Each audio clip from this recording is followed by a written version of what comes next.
Welcome back, everybody. Today I'm going to teach you how to file medical expenses using TurboTax. If you've had significant healthcare costs this year, claiming these expenses can help reduce your taxable income, so it's definitely worth doing. Let's walk through how to add these deductions to your tax return step by step. First, you'll need to open your TurboTax app. To do this, open a browser and head to turbotax.intuit.com.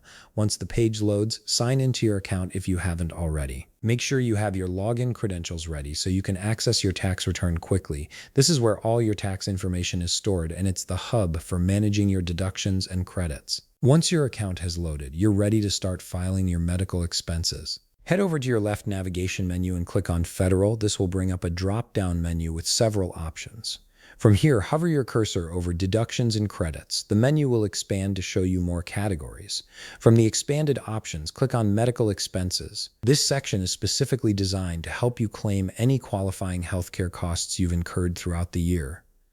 From here, TurboTax will ask if you've spent a certain amount in medical expenses in the past year. This is an important threshold because the IRS only allows you to deduct medical expenses that exceed a percentage of your adjusted gross income. Click on Yes to proceed. Once you confirm, TurboTax will guide you through the rest of the process step by step. You'll be asked questions regarding your prescriptions and other medical expenses you have. Simply fill in the required fields and enter the amount you spent for each category. Be as accurate as possible, as this ensures you're claiming the correct deduction and staying compliant with IRS rules. And that's it. You've successfully filed your medical expenses using TurboTax. By following these steps, you've ensured that any eligible healthcare costs are properly documented and deducted from your taxable income. If you found this video helpful, please leave a like, subscribe, and see you in the next video.